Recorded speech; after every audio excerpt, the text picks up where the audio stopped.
The morning of the auction, there were 19 cows nobody wanted. They stood in the far pen at the greasy back of the Calloway County stockyard, the pen reserved for what the auctioneer politely called special cases, and everyone else called slaughter stock.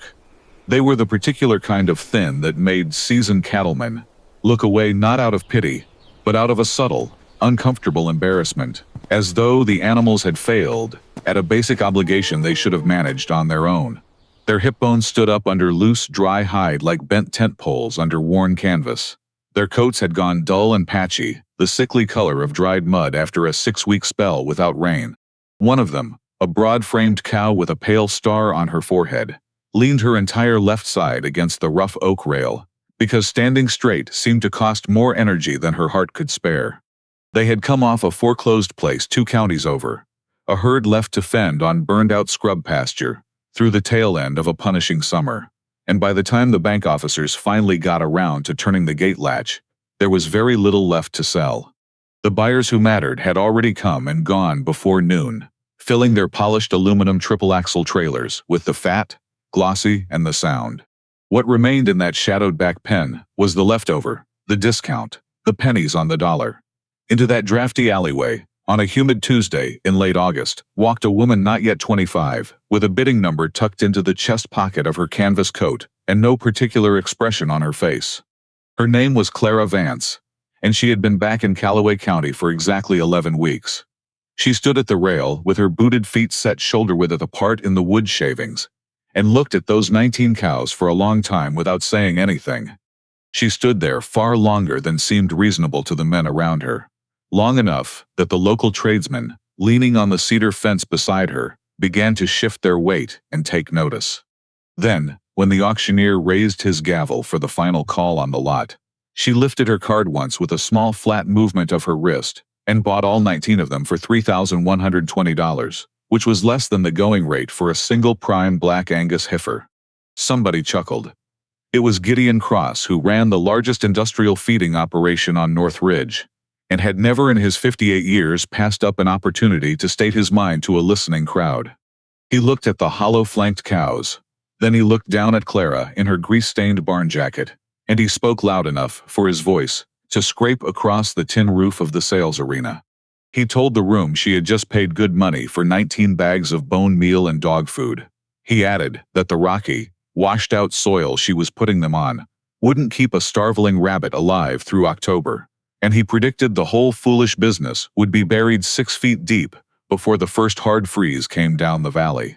He had intended it as a public prediction of her failure. It would turn out to be a prediction of something else entirely. If this kind of story is one you find yourself pulled into, the slow kind, the kind where the person everybody counted out turns out to have been counting on something the rest of them couldn't see, then do me a small favor before we go on. Tap the like button so this reaches more people who need to hear it. Drop your city in the comments. Tell me where you're watching from tonight. Because I read every single one, and I like knowing where these stories travel. Now let's begin. Clara Vance had not returned to Calloway County because she had a grand plan or a fortune to invest. She had come home because her grandmother had passed away in the early spring, leaving no one else to see to the taxes on the ground, and because the life she had tried to build 200 miles away in a city she never named had unraveled quietly, the way an untended wire fence gives way 1 cedar post at a time. She had an unworked certificate in soil botany sitting in the bottom of a trunk, a 15-year-old Ford flatbed with a ticking valve she had learned to tune out like background wind, and a single canvas duffel bag sitting on the bench seat beside her. The farm she inherited sat at the dead end of a gravel road in a narrow fold of the hills, 400 acres of which, maybe 80 were anything a commercial banker would call improved. The rest was standing timber, limestone shelves, and steep, brushy draws where nothing grew but scrub cedar, and the cold memory of harder-working generations. The house was old, built square to the weather out of native oak that had hardened like iron over a century. The barn leaned 4 inches to the east, bowing slowly to the prevailing winter wind, just like every other barn built in the county during that era. She loaded her 19 bony cows onto a borrowed stock trailer in 3 slow, deliberate trips, because the animals were too weak to balance against one another on the turns. She hauled them up the winding gravel of Ridge Road, to the overgrown pastures her family had let go, turning them loose into tall, rank weeds and wild volunteer legumes that a tidier farmer would have bush-hogged down to the red clay months ago. The cows dropped their heads into the dense wild cover and began to pull at the stems with a dry, ripping sound. Clara stood at the rusted gap gate in the fading August light, pulled a fresh cloth-bound notebook from her pocket, and made her very first entry in a neat, small hand. August 27. 19 head purchased, 3,120 total, no names assigned. Clara did not move into the old farmhouse with the ambition of a pioneer. She moved in with the quiet, careful movements of someone who had recently learned how quickly things can fall apart when you build them on ground that belongs to someone else. The kitchen still smelled of her grandmother's rosewater soap, and the lingering dampness of a cedar foundation that had settled 2 inches into the clay over 80 years. For the first 4 days, she did not touch the barn or attempt to fix the sagging wire along the lane. She spent those early mornings walking the boundaries of the 400 acres, wearing her father's old leather work boots, with 2 pairs of wool socks to keep her heels from rubbing raw. The county spread out below her ridge in a patchwork of pale green and dusty brown, showing the deep scars of 3 decades of heavy tillage and synthetic nitrogen. Her neighbors' pastures were cropped down to the root like carpet, clean and uniform, but bleached pale by the August sun and showing red clay through the thin turf. Her own land looked wild, neglected, and broken to anyone driving past on the gravel road. The fences were down in 7 places, cedar posts rotted through at the soil line, and the lower pastures were choked with ironweed, thistle, and thick mats of wild blackberry cane. Yet beneath the overgrown weed canopy, when Clara knelt and pushed her fingers through the brush, the earth was cool to the touch. It didn't crack under her palm like the baked dirt down at the stockyard. On the 5th night, while looking for a spare fuse in the small back room off the kitchen that her grandfather Thomas Vance had used as an office, before his death 30 years prior, she found the roll-top desk. It was made of solid black walnut, its top jammed shut by decades of humidity. She used an old butter knife to pop the swollen latch, revealing an interior crammed with dusty tax receipts, dried seed corn samples tied in linen sacks, and a stack of small cloth-bound ledger notebooks. There were 36 notebooks in total. Their black covers faded to a pale slate gray around the edges, where Thomas's calloused thumb had held them. Clara sat on the cold tongue-and-groove floor with an oil lamp beside her, and began to turn the brittle pages. The entries spanned 40 years, written in a tight vertical script with black ink that had not faded. They were not mere account books of dollars spent and heads sold. They were meticulous daily records of the microclimate of the ridge. The exact date the wild plums bloomed, the moisture depth after an April shower, the way the cattle moved through the limestone draws during a July heatwave, and long, quiet observations about the nature of grass. On page 42 of a notebook dated 1968, written during a summer that had broken heat records across the state, her grandfather had written a single phrase in heavy ink, drawing a thick line beneath it. The ground remembers. You cannot rob the soil for 10 years and expect it to forgive you in a dry 11. Treat the turf like a sponge, not a floor. Clara read that line 3 times while the wind rattled the loose glass in the window pane. Near the back of the final notebook, dated just 3 months before Thomas died in his sleep, she found another entry set apart from the daily weather logs. The thin ones off the poor ground are the ones worth having, if you know how to read them. They have already shed their softness. Tell Hester. Hester was her great-aunt, her grandmother's older sister, who was now 91 years old, and lived alone in a small white frame house at the edge of town. Hester had spent 60 years running cattle on the rough limestone ridges before her knees gave out, and folk in County still remembered that her animals stayed fat when everyone else was hauling water in wooden barrels. The following afternoon, Clara drove her ticking truck down into town, carrying the final notebook on the seat beside her. She found Hester sitting on her screened porch, shelling butter beans into a dented aluminum bowl. The old woman wore a man's heavy flannel shirt, despite the August heat, her knuckles swollen like walnut burrs, her blue eyes sharp and unblinking behind wire-rimmed glasses. Clara laid the open notebook on the small porch table between them, pointing to her grandfather's underlined words. Hester didn't look down at the paper immediately. She reached out with a thumb that was hard as horn, traced the edge of the cloth cover, and took a slow breath that smelled of spearmint and dried tobacco. Your grandfather was a stubborn man, Hester said, her voice like two dry cedar boards rubbing together. He spent 40 years proving something these big hat cattlemen in the valley still refuse to learn. They think fat is health. They buy those big, soft animals pumped full of grain and corn silage, animals that need a vet and an umbrella every time the sky turns gray. She spat a bean hull into her apron and looked directly into Clara's eyes. A cow that stays alive on a mountain ridge with nothing but weeds and rock is telling you the absolute truth about her bone and her gut. You put fat on an animal with money and corn, but you cannot buy an animal whose blood already knows how to turn thorn bushes and ironweed into red meat.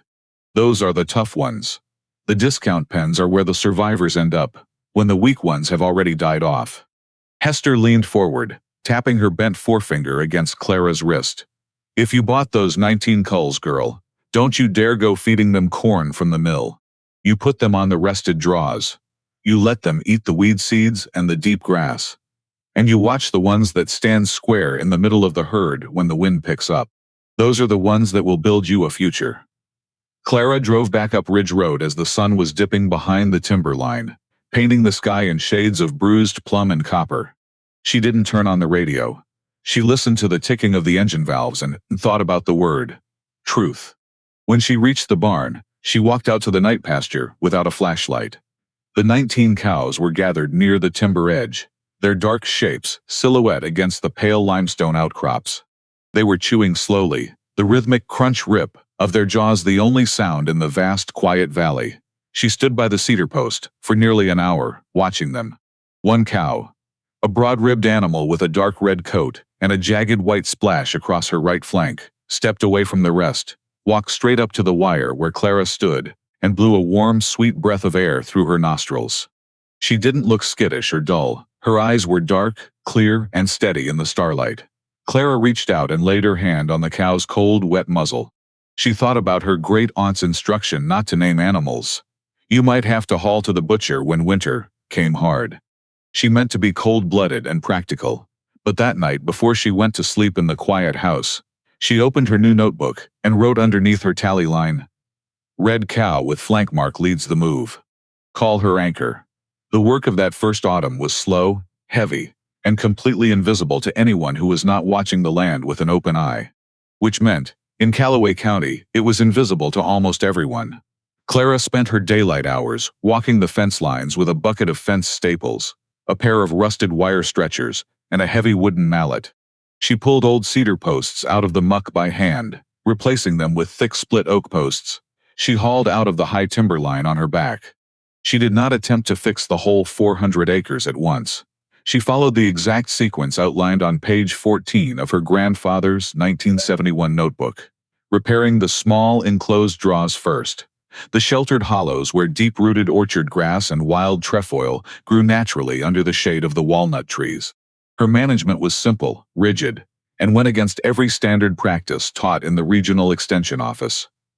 She rotated the 19 cows through small paddocks every 4 to 5 days, never allowing them to graze a pasture down closer than 4 inches from the soil.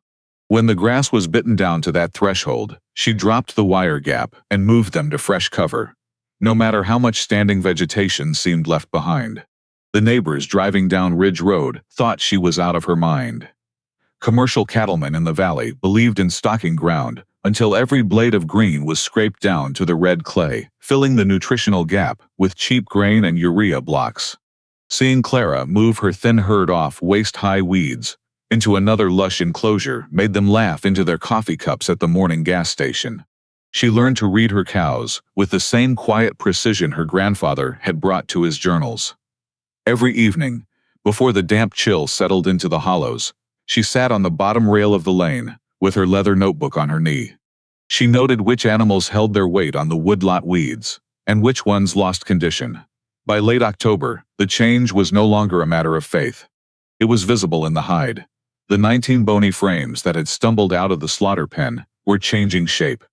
The sharp tent-pole hip bones that had once drawn stares at the stockyard softened under a covering of firm, dense muscle. Their dull, mud-colored coats shed out, replaced by thick winter hair that shone deep red and charcoal under the low autumn sun. Anchor, the broad-ribbed lead cow, grew sleek and wide across the chest, The cow that had leaned against the oak rail at the auction now walked at the head of the herd, her head held square and her step light over the frozen ground. The test of her resolve came not from the land but from the town. Once every 2 weeks, Clara drove her ticking Ford down to Pratt's supply store at the crossroads to buy salt blocks, mineral dust, and fencing wire. The store was the nervous system of Calloway County's agricultural life, centered around a pot-belly stove, where the established cattlemen gathered to discuss livestock prices, local politics, and other people's business. Whenever Clara walked through the heavy oak door, the low hum of conversation would drop into a tight, deliberate silence. The specific silence men use when they have been speaking about you right before you turned the latch. Bo Hutchkins, a broad-shouldered man, who ran 300 head of Angus on the bottomland, and considered himself Gideon Cross's chief lieutenant in all public matters, usually led the charge. He would lean back against the counter, adjust his greasy cap, and ask Clara with exaggerated courtesy how her thoroughbreds were doing on the ridge. "Heard you were raising prime dog food up there on the rocks, Clara," Bo said, one frostbitten morning in mid-November, while 4 other farmers watched over their coffee rims. "You buried any of those carcasses yet? Or are you waiting for the ground to freeze so you don't have to dig?" Clara set her order slip on the wooden counter. She did not flush, and she did not raise her voice. She looked Bo straight in the center of his chest and spoke in a tone so level, so utterly vacant of defensiveness, that it cut through the room like a cold draft. "Not a single one, Bo," she said softly. "They're eating what the ground gives them. How's your feed bill running this month?" The silence that followed was heavy and awkward. Bo shifted his boots, cleared his throat, but found nothing quick to offer back. Behind the cash register, Elias Pratt, an old man with skin like cured leather, who had run the store for 42 years, rang up Clara's wire staples without saying a word. But as she picked up her boxes to leave, Elias caught her eye over the gold rims of his bifocals. "Your grandfather brought in a lot of stock off those discount trucks," Elias murmured, speaking so low only Clara could hear him above the rattle of the stovepipe. "Folk laughed at him in 1964 too. He just kept building fence." Clara noted the conversation in her journal that night, not because it hurt her feelings, but because it confirmed a rule she was beginning to live by. Arguing with men like Bo Hutchkins was like arguing with a rainstorm. You didn't argue with weather. You built a shelter and waited for it to clear.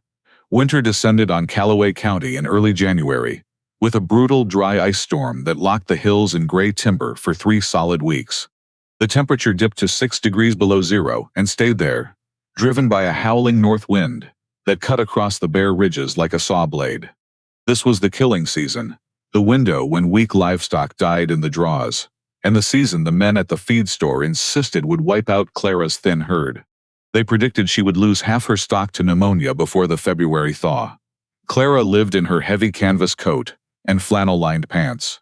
Every morning at 5 o'clock, while the stars were still bright and hard as diamonds above the frost, she carried a 5-pound sledgehammer out to the spring branch to smash 3 inches of ice off the water troughs. She hauled green orchard hay she had cut and stacked herself from the rested bottom fields, dropping the bales into the sheltered cedar draws where the icy wind couldn't reach the cattle. She did not feed a single bushel of commercial grain. She trusted the fat her cows had stored from the autumn weeds and the deep-rooted legumes her grandfather had sown 40 years prior.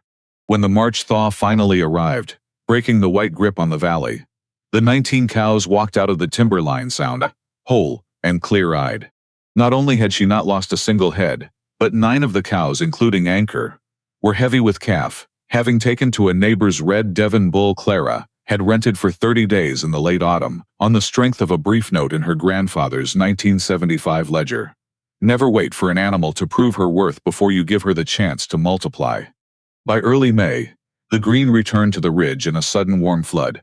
Within 3 weeks, 9 healthy, bright-eyed calves were standing in the wild clover, their legs long and sturdy, nursing eagerly under the bright afternoon sun. Clara sat on the lowered tailgate of her truck, watching the calves chase one another through the tall grass, and wrote down 6 quiet words in her notebook. May 14. 9 calves, 0 losses. Word of the calves spread through Calloway County the way everything true spread, quietly, through the gas station, the church parking lot, and the feed store counter. The men who had predicted 9 dead carcasses by March were forced to digest a reality they could neither explain nor dismiss. That summer, Clara took her first step toward turning the land into a living enterprise. She took 2 of the young steers she had raised entirely on grass, rest, and spring water through their second season, and brought them to a small family-owned processing plant in the next county. When she brought the brown paper-wrapped packages home and cooked a steak on her grandmother's cast-iron skillet, she understood what her grandfather's notebook had meant by the phrase, "built different." The meat did not taste like the soft pale beef from the supermarket. It was deep red rich and possessed a distinct clean flavor, the taste of native limestone water, wild clover, and rested soil. Her first customer was Elias Pratt. She brought a box of wrapped cuts to the store on a Friday morning, offering it to him without fanfare. Elias took the box, looked at the meat through his spectacles, and handed her $60 from the till, without asking the price. 4 days later, Elias drove his old green Dodge truck up Ridge Road to Clara's farm, a thing he had not done for any producer in 15 years. He walked out into the rested pasture with Clara, in the low gold light of a September evening. At the far edge of the paddock, the old storekeeper stopped, turned his boot, and dug the toe of his work shoe deep into the sod. He stooped down, scooped a handful of dark, crumbly soil laced with yellow root fibers, and held it open in his calloused palm. "I haven't felt ground like this since 1978, Elias said, his voice barely above a whisper, as the soil crumbled through his fingers. "Your grandfather used to bring me a handful of this exact dirt, when people told him his farm was worthless. He'd look at me and say, 'Elias, the ground remembers how to be good if you just stop beating it to death.'" He wiped his hand on his trousers, and looked out over the 19 sleek cows, grazing peacefully in the valley. "My wife says it's the best beef she's cooked in 30 years. People are going to ask where I got it, Clara." "You mind if I tell them?" Clara looked at the old man, then out at her herd. "I don't mind at all, Elias," she said plainly. "Tell them it's built different." By the 4th year, the quiet success of Ridge Road had begun to settle into the soil like a deep taproot. Clara's herd had grown from the original 19 to 42 head. Every new calf born on the ridge, nursed on wild clover, and raised without a single grain ration. But what transformed her farm from a local curiosity into a legend across 3 counties was the drought. It began in early April of that 4th spring, a month when the sky usually opened up to soften the earth for planting. The rain simply did not come. April drifted into May under a relentless hard white sun that turned the morning dew into dry dust before 6 o'clock. By June, the heat settled over Calloway County, like a heavy, suffocating iron lid, driving the mercury above 98 degrees for 24 consecutive days. The creeks dried up first, their stony beds cracking into white limestone puzzle pieces. Then the commercial pastures across the valley began to burn. Decades of heavy chemical fertilizers, shallow tillage, and continuous overgrazing had stripped the surrounding land of its organic sponge. The topsoil down in the valley had no depth, no cover, and no carbon to hold what little moisture remained deep beneath the surface. The uniform, carpet-clean pastures that the big cattlemen had bragged about for years turned yellow, then brittle brown, and finally blew away in gray clouds behind the wheels of passing tractors. By July, the local agricultural economy was in full collapse. The men who ran 300 head on high-input grain programs had no grass left to feed their stock and no water to fill their tanks. The price of commercial hay skyrocketed from $40 a bale to $200. If you could find a farmer willing to sell. A wave of panic swept through the feed store and the stockyard. Farmers began loading their prized herds onto triple-axle trailers, dumping gaunt, heat-stressed cattle onto a flooded, collapsing market for pennies on the dollar.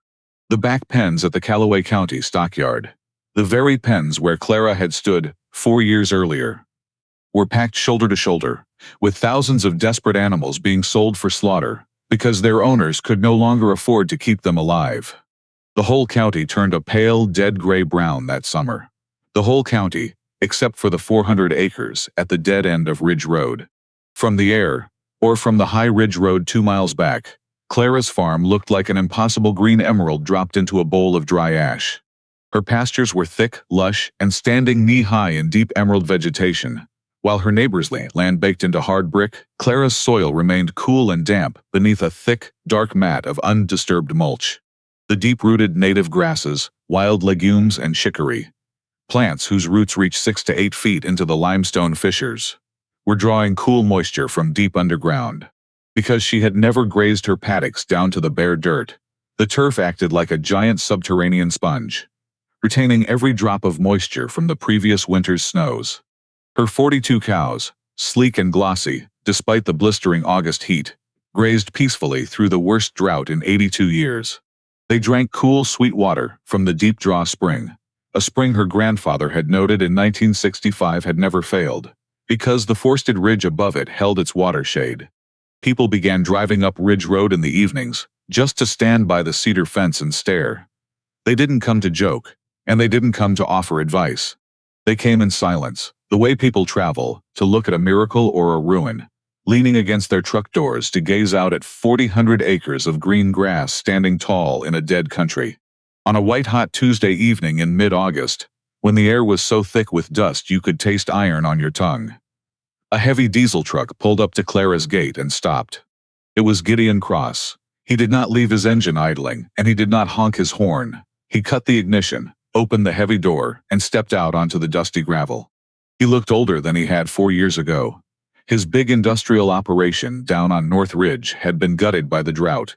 He had been forced to sell off 2/3 of his herd at a devastating loss, and his cleared fields were blowing away in the summer wind. Clara was standing by the gap gate, with a wooden mallet in her hand, having just finished securing a cross brace on the lane fence. She did not walk over to his truck, nor did she slide her hands into her pockets in a defensive pose. She simply stood her ground, resting the mallet head against her boot, waiting. Gideon walked slowly up to the fence line. He looked at the 42 sleek cattle grazing in the tall green clover 20 yards away. He looked at Anchor, who was broad-backed, glossy, and nursing a fat calf in the shade of a walnut tree. Then he looked down at the earth beneath his feet, reaching out with the toe of his boot to press against the soft, moist sod outside the wire. He stood there for a long time without saying a word, the silence stretching between them until the sun dipped below the dusty horizon, casting long, purple shadows across the ridge. Then Gideon reached up with a heavy, trembling hand, took off his gray Stetson hat, and held it against his chest, a gesture no man in Calloway County had ever seen him make to anyone. "I called them dog food, Clara," Gideon said, his voice rough and rasping from the dust. "I told the whole room you were throwing your life away on dead rocks." Clara looked at the old cattleman. She saw no victory in his defeat, only the quiet, heavy grief of a man who had spent 30 years fighting the land he should have been partnering with. "You were reading the wrong book, Gideon," Clara said quietly. "You were looking at the fat on their backs instead of the bone inside them." Gideon looked up, his gray eyes clear and stripped of every ounce of the arrogance that had once defined him. "My bottom 40 is ruined, Clara. The clay is baked so hard a disc won't bite it. I sold 200 head last week just to pay my feed debt." He took a slow, deep breath, looking out over her green valley. "I want to buy 4 of your bred heifers. Full price, whatever you name. And I want you to come down to North Ridge next week, stand on my ground, and tell me what I've been doing wrong for 30 years. Clara looked down at her grandfather's notebook, tucked into her jacket pocket. She remembered the entry from 1978. "A truth you keep to yourself dies when they dig your grave. A truth you teach out lives long after your bones are dust." "I won't charge you for the walking, Gideon," Clara said softly. "Bring your truck up on Saturday. We'll pick 4 heifers that know how to eat rock." Gideon put his hat back on, nodded once in deep, silent respect, and walked back to his truck without another word. That night, as the moon rose pale and giant over the green pastures, Clara opened her cloth-bound journal. Underneath the daily herd count, she wrote a single word in bold, dark ink: green. And beneath it, she drew a thick line, exactly as her grandfather had done 30 years before. When the autumn rains finally returned in late September, breaking the drought's suffocating grip, Calloway County began the long, painful work of counting its losses. Half the commercial cattle operations in the region were gone, their land leased out or sold to satisfy bank debts accrued during 4 years of buying chemical fertilizer and emergency hay. But at the dead end of Ridge Road, the work continued without interruption. Clara did not use her sudden fame to borrow money or expand beyond what her ground could bear.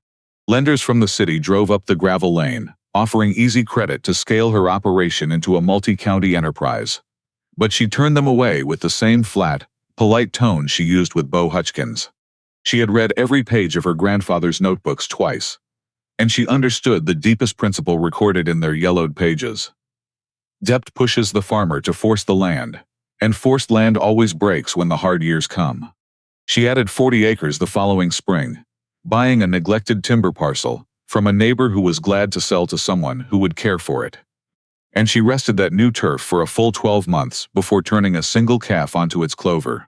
She expanded her herd only as fast as her own cows could breed, keeping the strongest heifers off Anchor's line, and selling the rest to local men who had finally decided to change their ways. A chef from an upscale restaurant 3 counties over drove out one afternoon, having heard of the built, different beef from Elias Pratt. He tasted a steak cooked on Clara's cast-iron stove, signed an order for every surplus steer she could produce, and agreed to wait patiently whenever supply ran short. In her 5th year, a quiet, serious 15-year-old boy named Del Ferris, whose family had lost their bottomland farm in the drought, started walking up Ridge Road on Saturday mornings to ask for work. Clara hired him to mend fences and move water troughs. She did not just pay him a wage, she taught him how to read a pasture. She showed him how to push his fingers deep into the sod to feel for earthworms, how to gauge the height of the turf before dropping a gate, and how to look at a thin, rejected cow in an auction pen to see the iron hidden in her bones. Within 2 seasons, Del could read a hillside as well as her grandfather had. Great-aunt Hester lived long enough to see the ridge turn green once more. On a crisp, clear morning in early October, when she was 92, Clara drove the old woman up the winding gravel road in her Ford truck. Hester sat straight in the passenger seat, her men's work shirt buttoned to the collar, her sharp blue eyes taking in the sleek red cattle, grazing knee-deep in clover, the repaired oak fences, and young Del Ferris moving stock in the far pasture with a quiet hand. The old woman stepped out of the cab, leaning heavily on her cane, and laid her calloused hand on the top oak rail. The very fence her brother-in-law Thomas had built 40 years prior. She stood there in the autumn sunlight for a long, quiet time without saying a word. Thomas knew this day was coming, Hester said softly, her voice like wind through dry cedar. He told me before he died that he wasn't worried about his notebooks getting lost in an attic. He said the ground would hold the truth, and sooner or later, the right person would come along who knew how to listen to it. She looked at Clara, and a rare, genuine smile softened the hard creases around her mouth. You were the one, Clara. You were the tough one off the poor ground. Hester passed away quietly in her 6 months later, in the green thaw of the following spring. Clara buried her beside her grandmother and grandfather, on the high timber ridge overlooking the valley. The 3 of them together at last, looking out over a county that was greener now than it had been in 2 generations. The morning after the funeral, Clara walked out to the home pasture in the early light. Anchor, now old and gray around the muzzle, was resting comfortably under the big walnut tree, enjoying her final, easy years on the home turf. The one animal Clara had sworn would never see a trailer or an auction pen again. Clara sat on the wooden gate rail, opened her cloth-bound notebook, and made her entry for the morning. There were now 138 head of sleek, healthy cattle, grazing the green draws of Ridge Road. Every single one descended from the 19 Bony culls nobody had wanted on a hot August morning 5 years ago.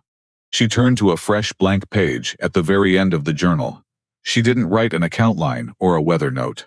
She took her pen and wrote a single sentence of her own in clear, strong script. The ground remembers, and Worth does not need to argue. Then she underlined it once, exactly as her grandfather and great-aunt had done before her, leaving it waiting on the page for whoever would come back to read it next.